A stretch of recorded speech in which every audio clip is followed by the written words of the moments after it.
I'm rolling, baby. Time to pod. It's time for another episode. Lucas is having a bit of a rough time this morning. I think he woke up on the wrong side of bed. Why do you Couldn't say find that? No, you just couldn't find the mic stand. I heard you break something. I heard you like stub your toe and go like, God damn it. I don't think I broke anything, but I did step on. It was like it was a plug, and so it hurt my foot. It didn't hurt the object, but it did hurt me.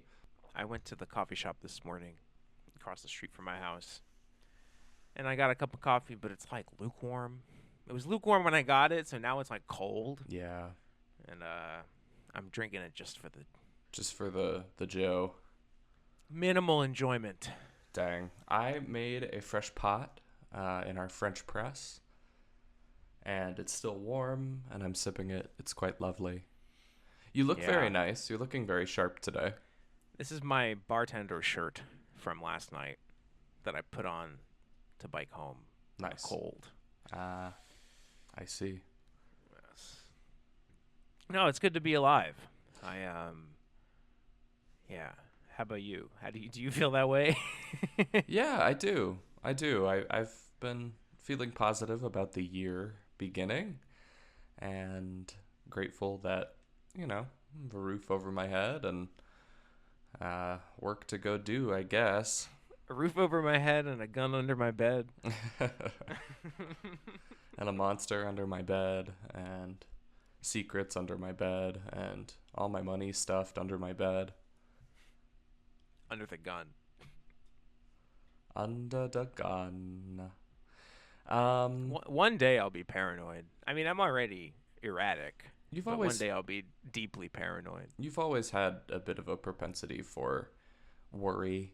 I remember when we were traveling, when we were, 19? I guess Ben had probably just turned 20. We drove from Austin all the way to Seattle. We went,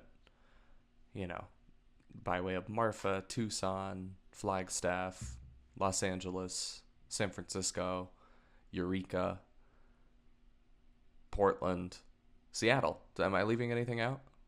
Say it again. Marfa, Tucson, Flagstaff, Los Angeles, San Francisco, Eureka, Yeah. Portland. Flagstaff. Wait, you said Flagstaff to L.A., right? Flagstaff to LA, yeah. Where'd we stay in L.A. that time? With my cousin. Oh, with Rob Lowe's half-brother. That's correct, yes. Fuck, With bro, that Blossom was and Justin and their little one Jackson, who's now 13 or something. That was the weirdest. Fuck, we got there. They were acting so weird. Is because they were stoned, and then we all watched Sun Ra's "Space Is the Place." That's right.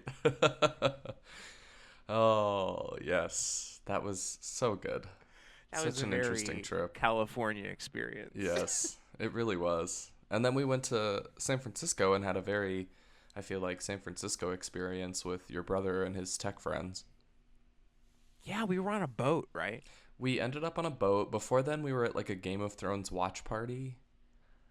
Yeah, that was very, very nerdy. Yeah, and big nerdcore activities. But I remember when we would park the car somewhere, you were always terrified when we would park anywhere, that someone was going to break into the car, steal our things, steal the car. I remember it was there was this constant sort of high level of anxiety that accompanied having the car and moving away from that. And I don't think we really knew at the time that was because we were, we weren't perceiving that we were carrying around this, ultra valuable piece of personal property. It was just our way to get around, but that's all it is. Yep. Just an object thing. But we made it miraculously. Car world. Yeah, it was my dad's car. That's true. So I guess there was that. So we're so lucky. So lucky, man. Yeah. So blessed. I think we were lucky that we didn't get mugged when we were in Eureka Do you remember that walk that we took? Yeah, we almost got hate crimed Yeah. just for being a couple of homo looking fellas. Just a couple of guys, just a couple of normal guys walking down the street humming show tunes, you know? Yeah. Yeah. Yeah. Those Oh. were the days. But no, that was a wonderful trip. And I mean, when we got to Seattle, we were working at a kids camp for autodidacts, where the gimmick is there are no rules. So Ben and I just sort of tried to wrangle children all day. There were no rules. That was the whole idea of the camp. Mm-hmm. There are no rules. There are only responsibilities to one another. And that was a stretch. Yeah. Yeah. I mean, there were kids, just coming up behind kids and slugging them in the back of the skull. And we had no recourse, really, to shut that kind of behavior down. It was rough. It was rough, but What can you do? What can you really do when there's no rule? nothing. Kids need rules. It's true. That's how we become social creatures. It's how you become normal. Yeah. Like the rest of us. Yeah. And I can understand. Hey, I made a map. Oh yeah. Oh yeah, of every time someone in Texas got hit by a car, Okay. even the ones that are non-fatal. Is it hosted online, or can you share it with me? Yeah, if you go to roadway.report/Texas, you're gonna like this one. It's it's not funny, right? But as it is with this data set, it's like it's so staggering that it Oh, each color set. it's I imagine that they're sorted by Yeah. date, but each color. yellow is like not injured but still hit Oh, by I see. a car. I see. And then everything else is like ranging from minor injury to fatality. And the rivers ran with blood. Dallas Fort Worth is really, really scary. Does it have the same functionality? Yeah. Wow. I can click on them and learn a little bit more. So do remember that, like, remember the airplane fallacy. So it's like Yeah. the hot spots, these downtowns are like the place where it's safe enough to walk to begin with. Right. So there's some it's not like this is scaled for density of travel or population density. The next step in this is to start doing like a socioeconomic and population analysis, Mm-hmm. which I hope to do sometime this week. At least try to get the Just based on groundwork done for that. just based on the geography of the incident. Well, yeah, I have the census data. So Yeah. No, I mean that's I think a brilliant place to start. I mean Austin is I think what we were talking about, I think it was last week with the Austin map and the airplane fallacy. I feel like Austin really reveals that with this map, with the injuries added. people are getting clocked downtown. I mean, you could argue the downtown's not safe at all. You could argue that it is actually really bad. Mm-hmm. Well, and then I think the other point that I was making during that conversation is that otherwise there are just barriers. There are places, to your point, where it is safe enough to walk around, or the built environment is such that people are walking and biking around. And then other than that, people are walking and biking around the rest of the city, and the danger spots are the large, wide stroads that act as barriers. Because you see these like arteries stretching out from the city, not even just on the freeway. Like Lamar is a terrible road to try to cross. Yeah, Lamar and Congress. Look at fucking Congress, man. It's dangerous the whole way. The whole way. 4th Street looks really bad. But it's true that it's like if this map had car crashes on it, I-35 would be lit up blood red, right? But it's not. Mm-hmm. So it's like there's some inversion of what the color means to like its danger rating, I guess. Mm-hmm. But Congress is a conflict point. Lamar is a conflict point. Downtown is a conflict point. Guadalupe is a conflict point. And then arterials are all over the city. It's amazing how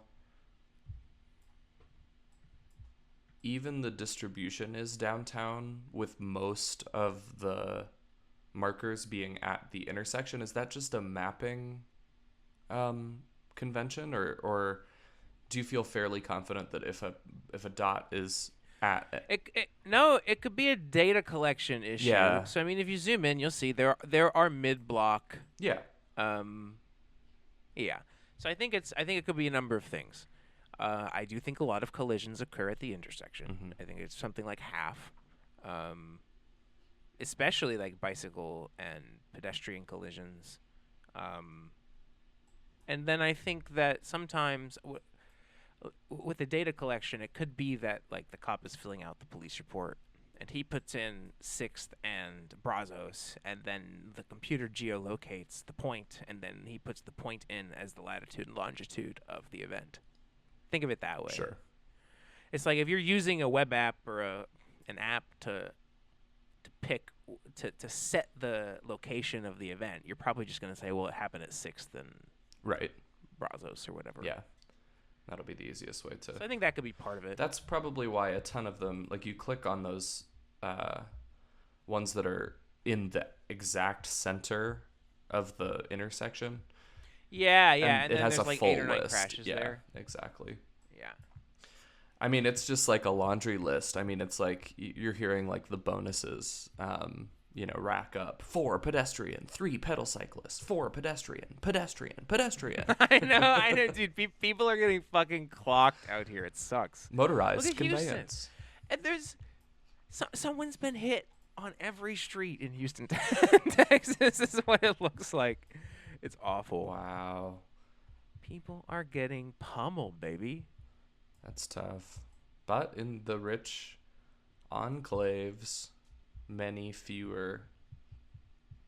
Even in like the suburban environment. Like, if you look at the house I grew up in, there's like no crashes at all. Yeah, I looked there. To be fair, the neighborhood that I lived in when we first moved to Texas, which, as you know, is a less nice neighborhood than the one you lived in. It's the same situation, actually. So that's something. There is pedestrian equity in Round Rock. There's not. Honestly, Round Rock is not looking too bad on this map. I would have expected it to look worse. No. Well, Round Rock doesn't have a lot of pedestrians, right? Just nobody's walking, yeah. It's the old 1-2. You have to have how do I put this? If rich neighborhoods don't have as many pedestrian collisions because they don't have any pedestrians at all, everyone will just drive, right? Yeah. But when you have people who still need to access things and can't drive, paired with dangerous infrastructure, that's where you start to see a lot of collisions. Right. Lamar is like a fucking wall. Like, yeah. Lamar at Runberg and then Runberg itself are like a wall of violence. It's like, what do these things function as in these neighborhoods but barriers, right? Like, I mean, all the way giant down to man-made 290. barriers. Yeah. There's not crazy, a good... It doesn't look like there's a good place to cross Lamar on the south side, nor on the north side of town. Like, good luck. You'd have better luck jumping into the lake and swimming. Right. Well, this is awesome, man. Again, listener, roadway.report/Texas for this data. I imagine that the way that the states collect and post this type of data will mean that as you maybe try to tackle doing more locations, the data might be inconsistent. Yeah, so Texas has world-class data collection, I would argue. I'd say they even outdo like California. Because this is like a hard problem. Data modeling, traffic violence is like really complicated. They're tracking like hundreds of things. It's notoriously hard to get good data. The cops don't really. I mean, I'm not blaming cops specifically for bad data collection, for traffic violence, but it's I like mean, if you gotta blame you someone, if you were in their shoes, you probably wouldn't give a fuck either about the yeah. accuracy of the longest form you've ever seen in your life, and you're like a government worker who has to fill it out 5 times a day. Um, Hmm. so I don't know. It's a hard problem. Texas has good data, or like more or less good data. Yeah. Um, Because I take a look at this and it makes me hungry to see Colorado and New York. Like, it makes me hungry to see the other data sets. right, right. This proto map technology makes it feasible to have these like huge data sets. Um, Yeah. it's fucking sick. Thanks to the good people at Roadway Report. Thanks to the good people at Felt, and the open source developers of Tippecanoe. Heck Also, yeah. GitHub user Hot Garbo gets a shout out because he's the one who wrote this code. Uh, well, he's the one who basically designed the user face that exists for the homepage of Roadway Report. Yes. Um, Yes, I remember that development happening in tandem. and then this Texas page is me iterating on that design and trying it with new Hmm. data. Yep. Um, it's awesome. If you go to Texas A&M University, do not cross the street, okay? Is that true? Is it that bad? It's like throughout the campus, there's a ton of um, pedestrians hit by cars like on the campus. No, yeah, dude, there really are like 50 or 60. That's not true at I mean, UT. There's a handful. there's fewer at UT. I mean, there's a ton on Dean Keaton, No, I but mean honestly though, yeah, and the there are drag, a of lot course, on but UTs. There's that cyclist that I, got run over by the bus. yeah, I remember you telling me about that. I love the way that the roadway report is this just open streets? The Open like Street Map. base open street, yeah. I love the way that it shows the religious organizations. If you go to like the southwest corner of the UT campus, you can see where all of the religious centers are, and they're just cute little icons right next to all of the roadway deaths. So you can pray to the God of your choosing for all of the poor souls hit by cars. Right by the "Hi, how are you?" mural. Yeah, that intersection's really dangerous. It turns out. Yeah. I cross there a lot.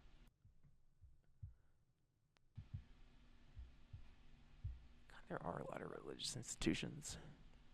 And they are all right there. What's the deal? The mosque, the Hillel Foundation, the Mormons, the Catholics, the Universal Unitarianists. It definitely has something to do with either the zoning history of the municipality of Austin or the history of the University of Texas, since they really have been just a juggernaut in terms of influencing the development of the city. Probably a mixture of both, religious folks flocking to the large research institution, you know, to connect with people with money that believed in their cause. It would make sense that the university people would want those close to the campus. It would help the campus grow. I guess strictly speaking, that is next to what was once known as Judges Hill, too. So where that was probably where the judges used to live near there. Yeah. Well, and the capital is not far away. Bro, let's go to the chili parlor. Eating chili and being silly. Eating chili and being silly. That's my new tagline. That's a good one. But yeah, I mean, everything you've done with Roadway Report is, I think, super helpful. And if we can start, I agree, doing the analyses based on socioeconomics, etc. I think some interesting things will reveal themselves that might be valuable to help influence people that make the decisions about changes in city infrastructure, because it's very easy to just complain about these things. I think we'll have some good novel things to publish. 2025. The year of the rat.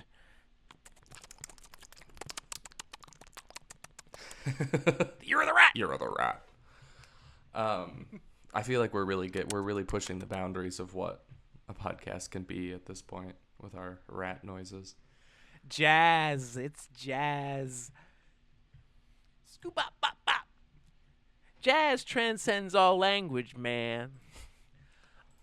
This is true. Scat transcends all language. Ha! Scoop bop.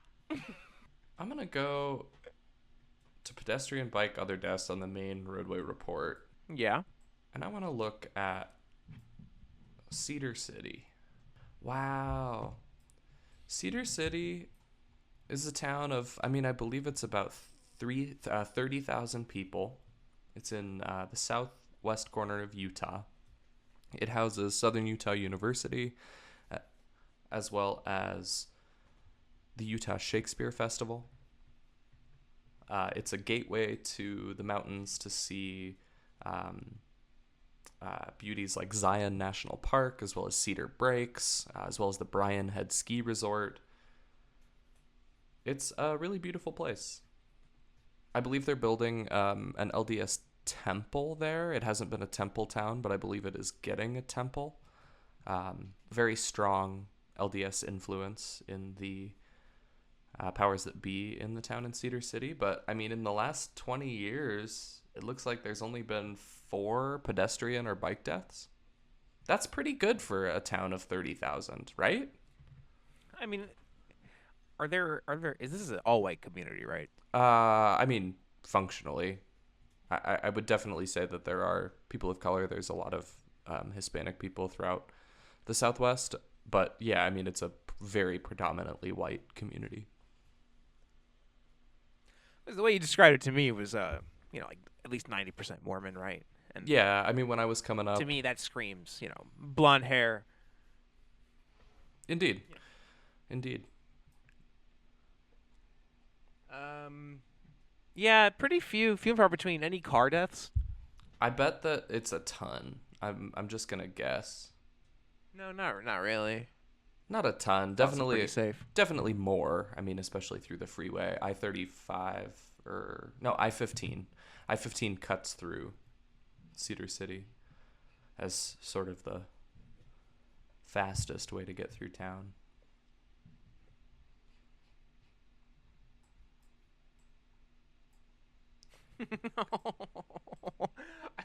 I panned over to LA on the death map.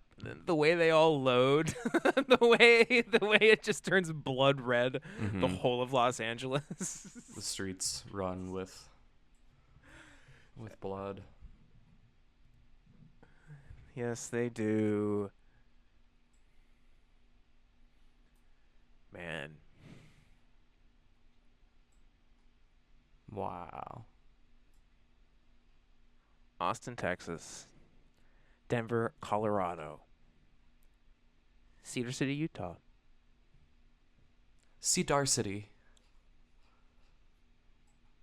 I went to a city in the Midwest recently, and it just had this certain Oklahomosity about it. My friends from Oklahoma City will enjoy that joke. They tend to. It's got this certain Kansasity about it. It's got this certain quality, this Cedarcity. Is this anything? Yeah, it's okay. It's a good bit. Mexicosity, yeah. It's got this incredible Mexicosity with the museums and the food and the multiculturalism. Oh, goodness gracious.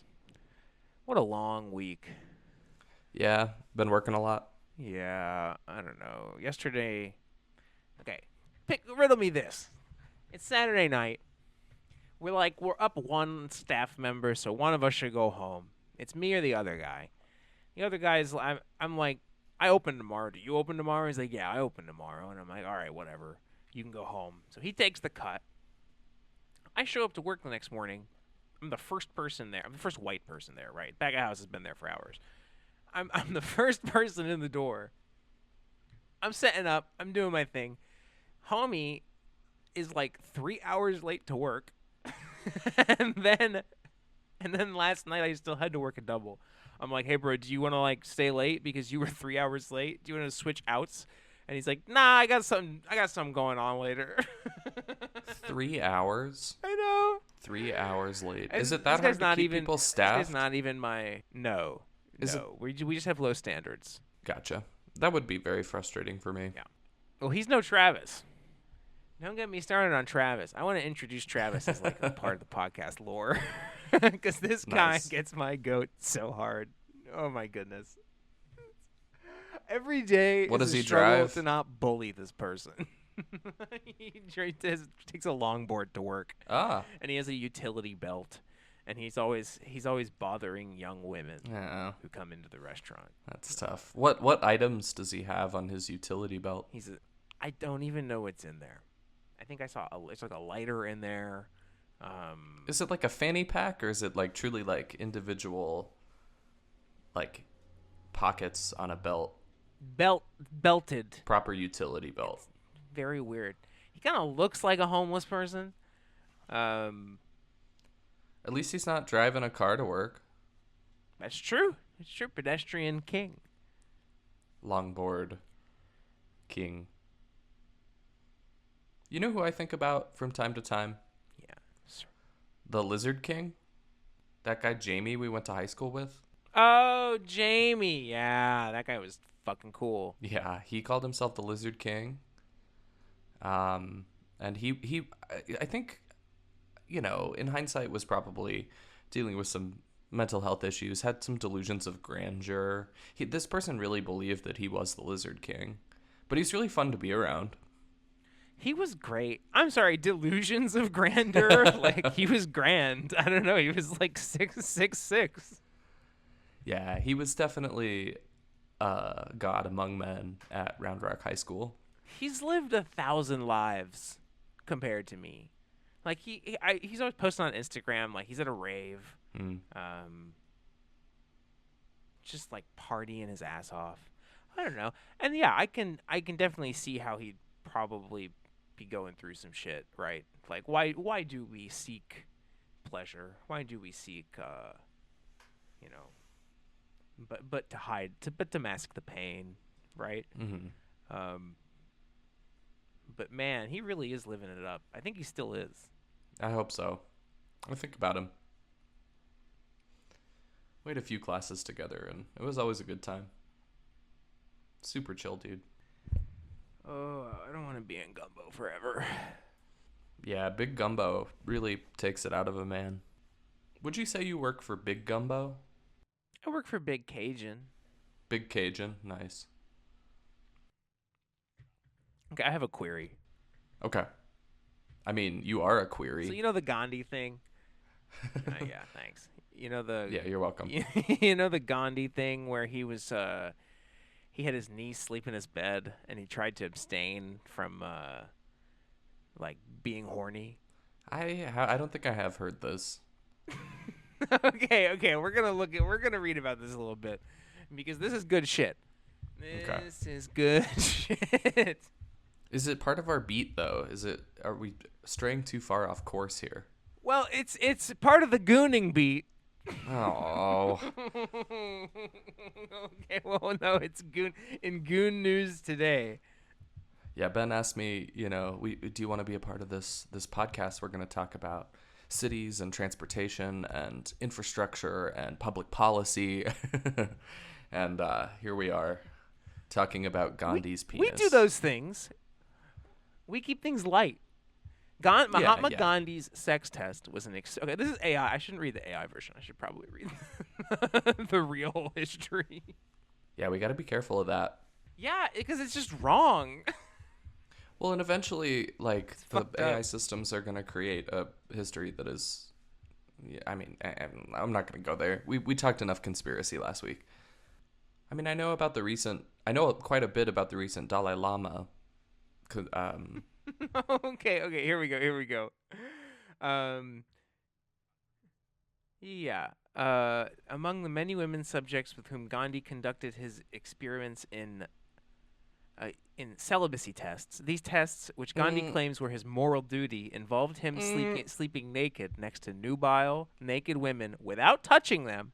This was an exercise to ascertain if he and his organ would be sexually aroused. And I just brought this up at work the other day, saying, like, is this gooning? Was Gandhi the original gooner? Wow. You know, I think it qualifies. I don't think so, because he's not getting an erection. The whole test is that he does not get an erection. It sounds way more like something the gang in It's Always Sunny in Philadelphia would do. And, you know, it would turn out that Mac didn't get an erection laying next to a woman because he's gay, but he would use it as proof that, you know, he could stay celibate and, you know, master his chastity. But it's definitely not something that I would expect Gandhi to do. Gandhi was a gooner. Gandhi was a gooner. That's our tagline. We're just going to say ridiculous stuff until someone issues a fatwa against us. I know, your goal is fatwa. That has been stated a few times. Yeah, I mean, there was also the recent, and there's a ton of different opinions on this about the Dalai Lama. Did you heard about that one? He goon?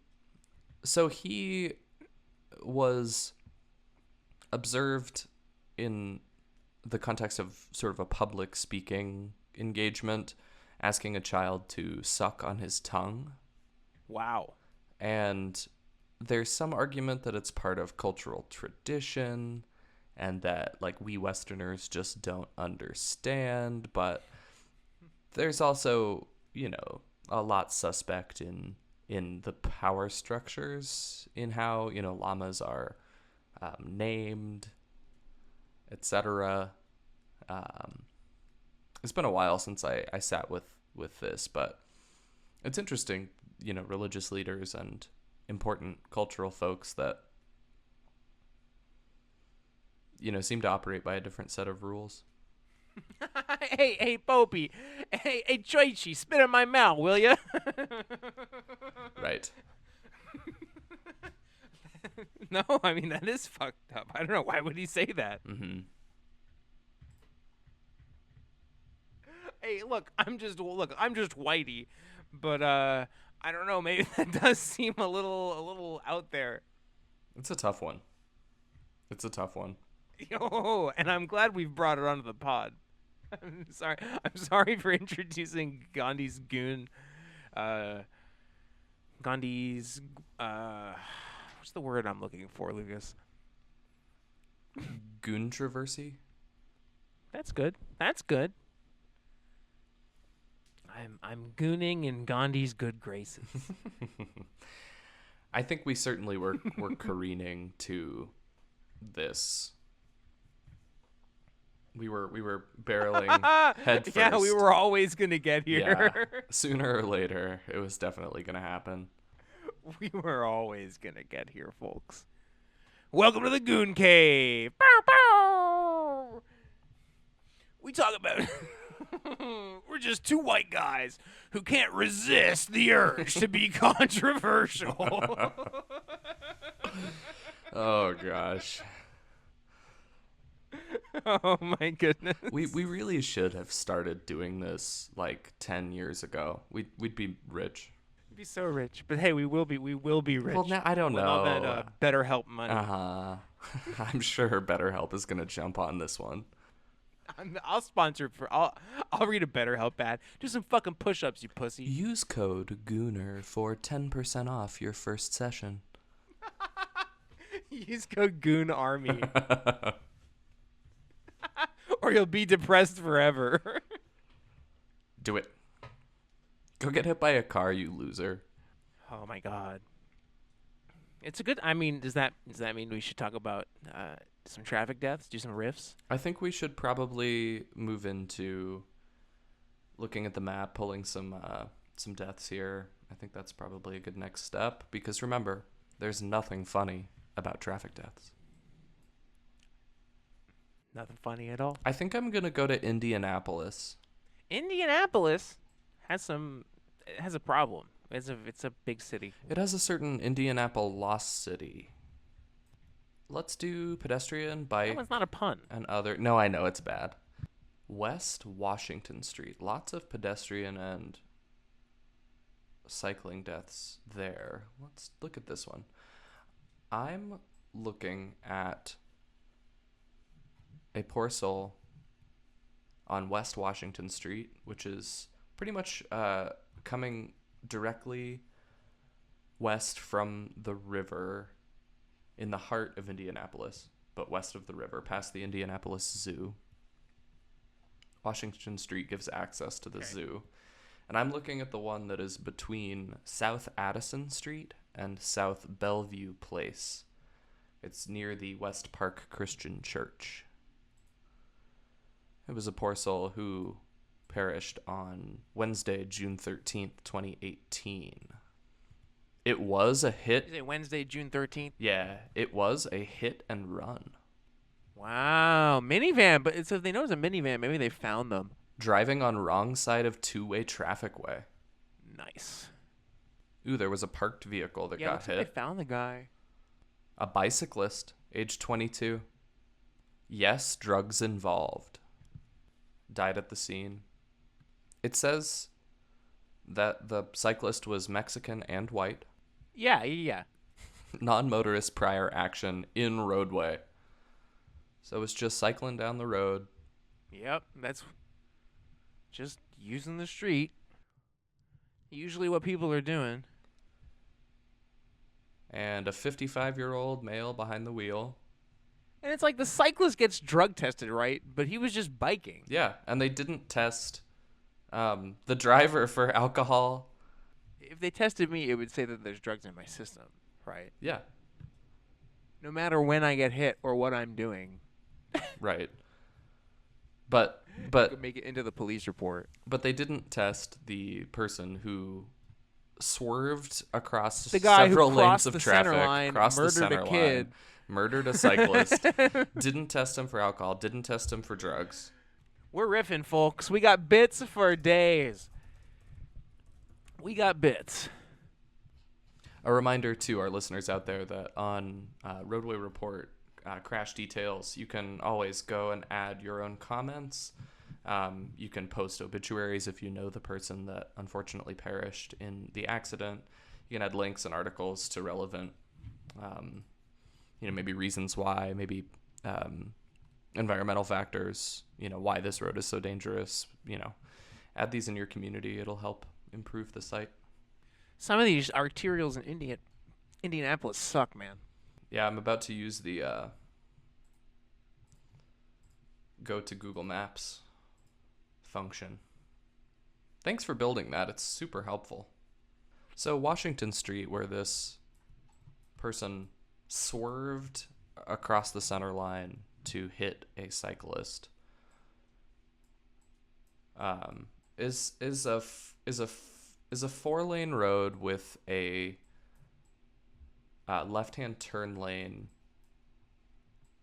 or merge lane throughout. So it's a 5-lane road. So someone went 30 feet out of their way to kill a cyclist. I thought it looked like a 2-lane road at that point, or like a giant 2-lane road, but it was really just one travel lane in each direction. I'm not seeing that. Or maybe I'm blind. Let me see. Because it was between... What were the cross streets again? Oops. It was between Addison and Bellevue.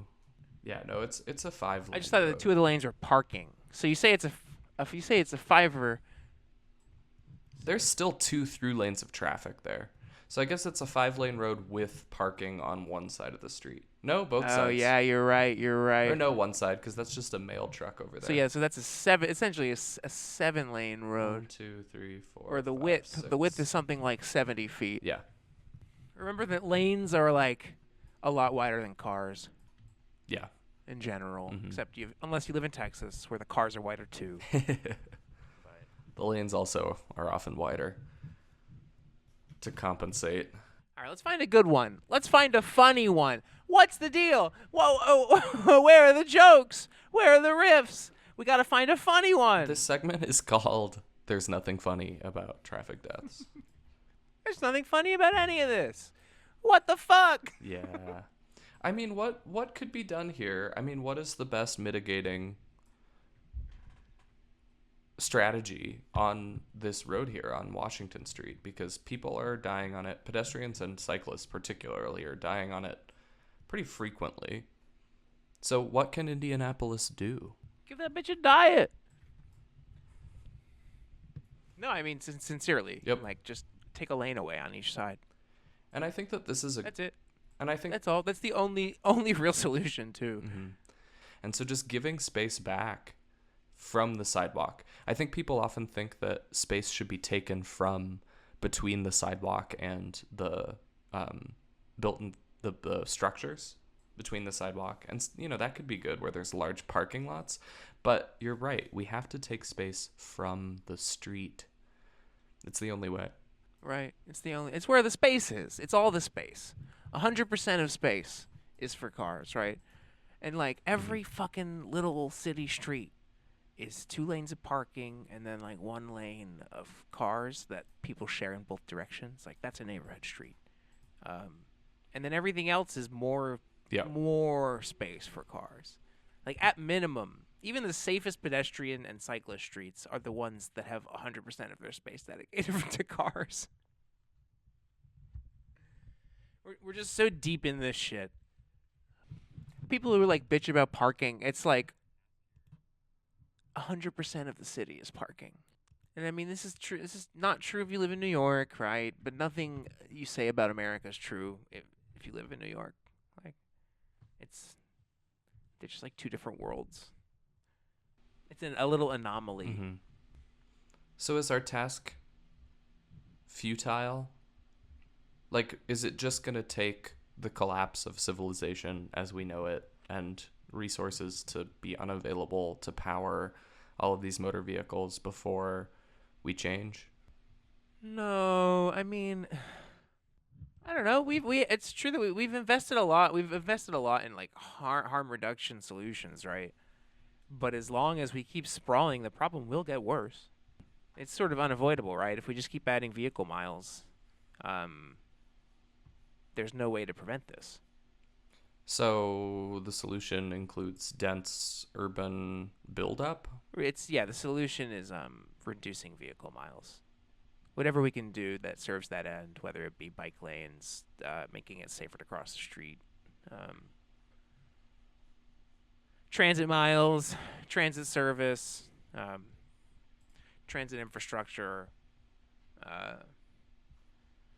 The most cost-effective way is pretty much bike lanes, especially in today's day and age, with the way our urban environments look and the remarkable capital costs of the transit planning process. TxDOT accidentally changed East Austin by building the South Walnut Creek Trail. Like, they didn't mean to make something that was like world class and actually improved the accessibility of like tens of thousands of people. Because they're like, oh, let's just this little like $5 million fucking sidewalk write off, and now you can bike to Manor. Yeah. Who knew that people would? Right. It's only 13 miles, which Yeah, sounds far, but it turns out it's a great distance.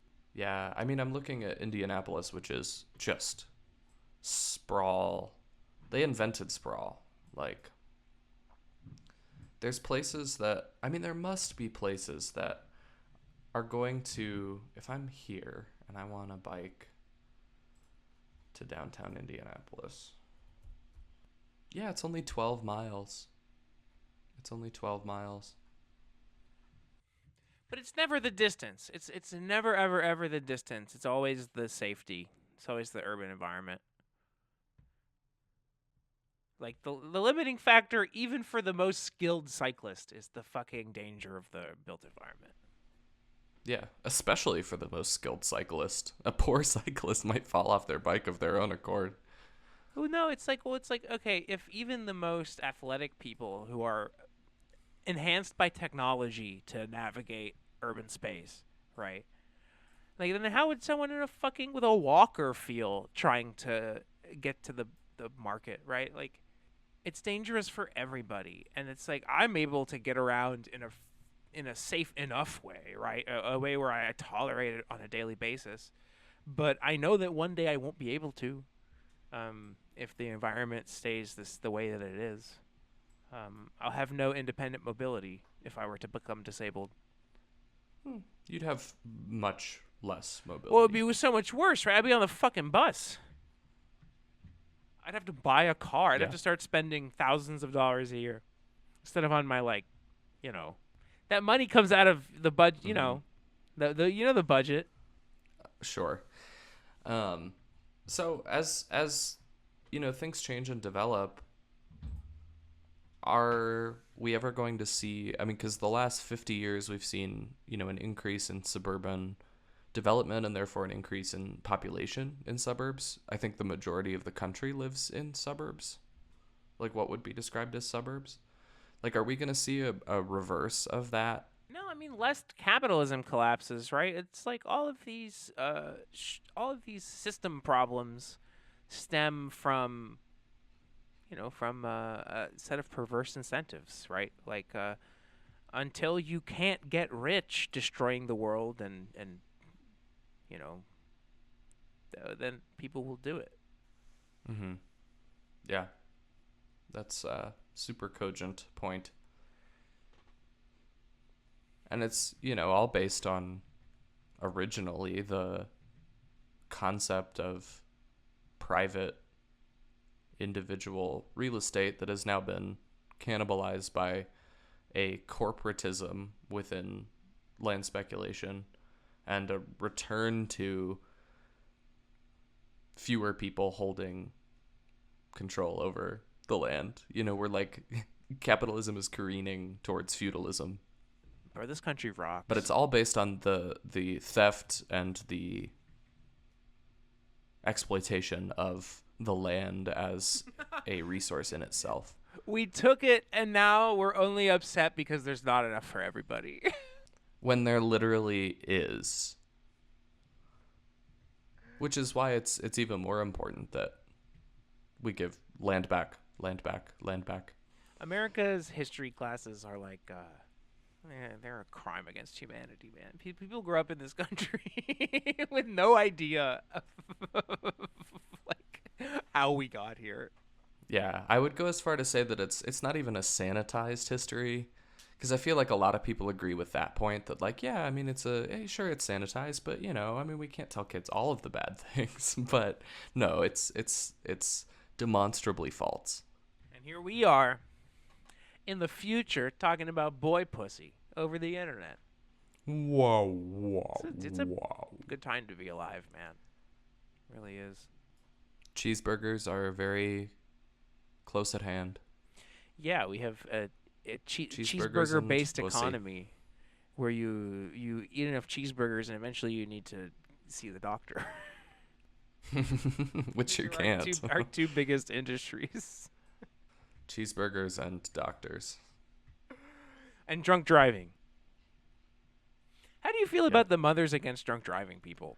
I mean, I really feel for them. I don't think, there's nothing funny about traffic deaths. And I feel for them. I mean, if my child or someone that I loved was killed by a drunk driver, I could definitely understand organizing against that behavior. Drunk driving I don't think is that... it's like 30% of the fatality. So it's a significant enough portion to where if you eliminated the problem entirely, it would save a fucking ton of lives. Exactly. So, yeah, I mean, I support them in principle. I don't really know anything about their organization. Like, do they not support saving, like, gay people from drunk driving? That feels like something they would do. No, I don't know. I think the big issue, right, is that the organizations, it's all part of the bullshit industrial complex in that, like, if you want to run a nonprofit, you have to say what powerful people want, right? Like, if you want to participate in public life and get donations and, like, the whole thing, then you can't call people out on their bullshit or, like, point the finger at the systems that have engineered drunk driving into our society, because our society is full of alcoholics, our society is full of addicts, and they can't. They have to go to work. They have to go to the store. We all have to do the same things, right? We are all subject to the same things under capitalism. It doesn't matter if you have a disability. It doesn't matter if you're an addict. It doesn't matter. It's whatever, right? Everyone has to have a fucking job, or else you get thrown out on the fucking street. So we're all subject to these to the whims. And so people are. And so when someone has 150 horses of power at their disposal, they become a threat to everyone else in the society. It is not necessarily, obviously it's the combination of being drunk and driving the massive death machine that is resulting in the deaths, but the real dangerous element here is not the human being, is not the addict, is not the mental illness, it's the vehicle. It is the death machine. It is the thing that actually causes the death. Right? That would be the only way to really resolve the whole. There will always be drunks. There will always be idiots. There will always be people who are violent, right? But when their means of transportation to work is a weapon, it's like it's just, we live in the dumbest society, is what I'm trying to say. Well, and I mean, we saw recently a couple of automobile related pieces in the news the last couple weeks. I mean, what happened in New Orleans, that person took a motor vehicle and used it to murder a bunch of people. And we're talking, the media is throwing up all of these things like, oh, there was an ISIS flag on the car, oh, he was an extremist, blah, blah, blah, blah, blah. And all that might be true, but like the speculation for me that feels most cogent is like, wait, why do we let people into that part of town with motor vehicles at all if there's this incredible opportunity for violence and death? Like, we could solve the problem without addressing any of the ideological or, human-based. It's just a simple engineering problem. Okay, I mean, I do think that this is something I was thinking about the other day, and this is like deeply tragic. But it's like in the way that we've seen the logical conclusion of mass shooting events, right? Like we've seen at this point like the maximum amount of damage that someone can do with like a bunch of guns. But I don't think in the same way that we've like gone down that rabbit hole as a society we have done with vehicular violence. But I do think we'll see that in our lifetimes. It's like more GTA-esque events than shooting events. I mean, it's super awful to think about. But yeah, I mean, yeah, it's like a Las Vegas music festival shooting level version of exactly. That's exactly vehicular violence. Of. Right. Well, there was Killdozer. And that was a tank. More like a bulldozer, yeah. And Killdozer had no fatalities. Despite the name. Killdozer failed. Injury Dozer does not have the same ring to it. If you at home, the Gooner, want to get in touch with us, you can write to me at Ben at Roadway Report. That's roadway.report. That's my email. You can find Lucas at Blurbinist. You can also write me at blurbinist@gmail.com if that's more your speed. I'm also publishing under Lucas's Little Library on Substack. We'll have some interesting new posts here in the next week or so. That's a little bit less urbanism-related content. I'll probably cross-post it to Blurbinist. So follow me there. If you want to give us money, do it. We would really appreciate it as we continue to build the army. Blussy. Sure. Keep that blussy tight, folks. Alrighty. I'm going to sign off here. Ta-ta for now. Okay, you can't get away that easy. You thought you were done podcasting. What else you got? Jeez. No, I mean no, not much, not much. I love you. I have a good week. We got to keep I this love you up. too. You too. Yep. Don't work too hard. We'll We keep can't. working. We should definitely find a guest. Yeah. What's our shtick? We don't have a theme song. We don't have a sign off. We don't have guests. we only talk about boy pussy. I can work on a some sign off options if you want to work on a little jingle. Next week we're coming at you with some new production quality. Maybe we can do it a cappella. Bum, ba-da-dum, bum, ba-da-dum. City sidewalks, shitty sidewalks. All right, I'm signing off. Goodbye. Okay, love you, man. Take care.